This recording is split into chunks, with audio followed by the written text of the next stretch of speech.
Hello, students. Today's next topic is the outbreak of revolution. French revolution किस तरीके से क्यों आउटब्रेक हुआ, एकदम कैसे फटा।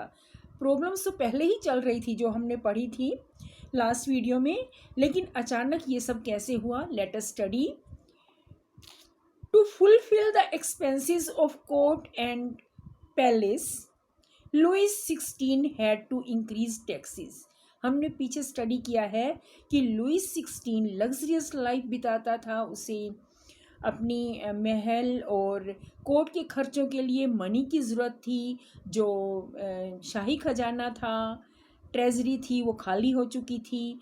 अब लुइस 16 को मनी की ज़रूरत थी to bear the expenses of court and palace.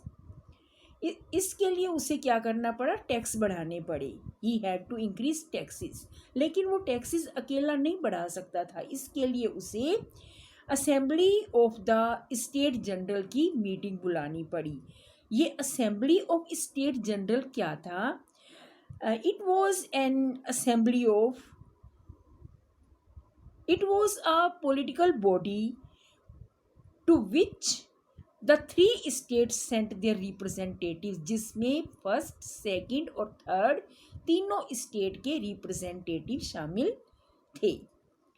तो ये जो जनरल असेंबली क्या था, general assembly, the assembly of state general was a political body to which the three states sent their representatives, जिनमें तीनों ही स्टेट्स के रिप्रेजेंटेटिव्स थे।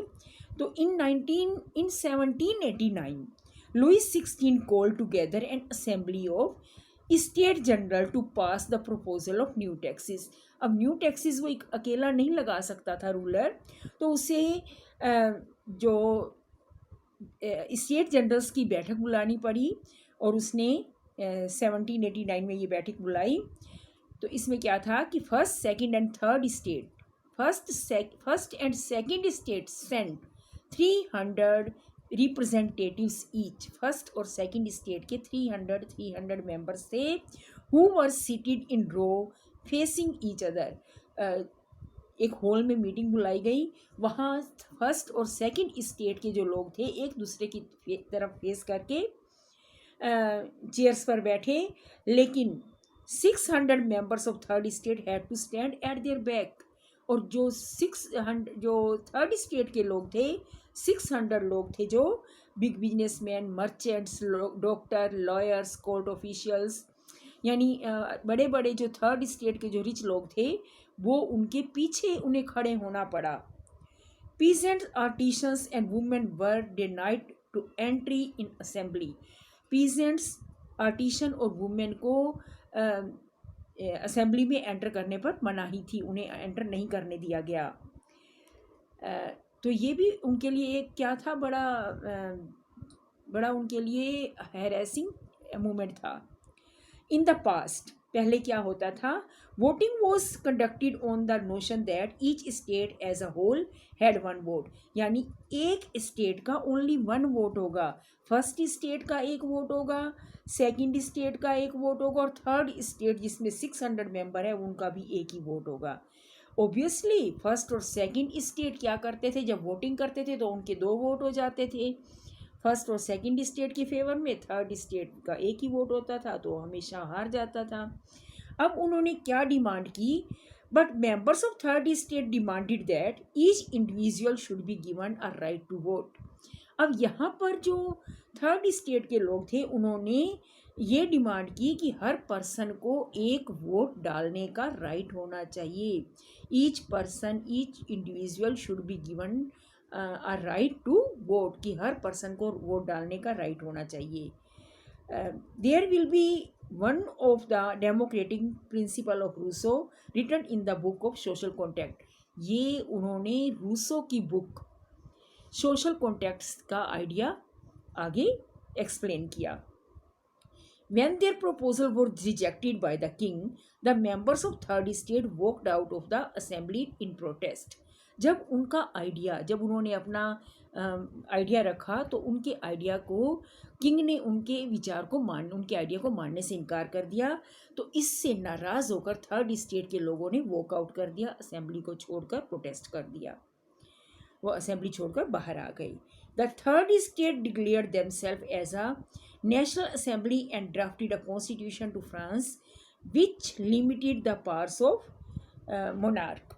अब ये जो थर्ड स्टेट के लोग थे इन्होंने वॉकआउट कर दिया और ये एक टेनिस कोर्ट, वर्साइल के टेनिस कोर्ट में इकट्ठा हुए और इन्होंने कहा कि हम तब तक यहाँ से डिस्पर्स नहीं होंगे जब तक हम अपने लिए कॉन्स्टिट्यूशन तैयार ना कर लें।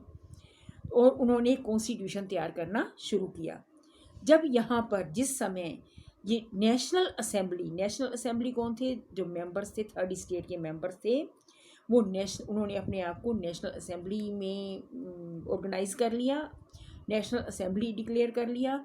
जब ये नेशनल असेंबली अपने लिए कॉन्स्टिट्यूशन तैयार करने में बिजी थी तो एक बड़ा टर्मोइल, एक और हलचल हुई फ्रांस में। वो क्या थी कि सीवियर विंटर की वजह से हार्वेस्ट जो है वो बैड हार्वेस्ट हुई, क्रॉप फेलियर हो गया और जो ब्रेड के जो प्राइजेस थे वो बढ़ गए और बेकरी में लॉन्ग लाइंस में लगने के बाद भी जब विमेन को ब्रेड नहीं मिली तो उन्होंने बेकरी के सामने लाइनें लगाकर खड़ी थी और बड़ी उन्हें लाइनों में लगे होने घंटों लाइनों में लगे होने के बाद भी ब्रेड नहीं मिल रही थी, कीमतें बड़ी हाई थी। तो परेशान होकर, गुस्से में आकर उस भीड़ ने बेकरी पर क्या कर दिया, अटैक कर दिया। और उसी दिन की बात है, at the same time the king order troops to move into Paris. तो उसी समय किंग ने पेरिस पर अटैक करने का ऑर्डर दे दिया। At the same time the king order troop to move into Paris on 14 July. The agitated crowd storm and destroy the palace of Bastille. तो उन्होंने बास्टिल के किले पर अटैक कर दिया, जो हमने स्टार्टिंग में पढ़ा है। तो ये सब इस तरीके से हुआ। आगे हम नेक्स्ट वीडियो में पढ़ेंगे।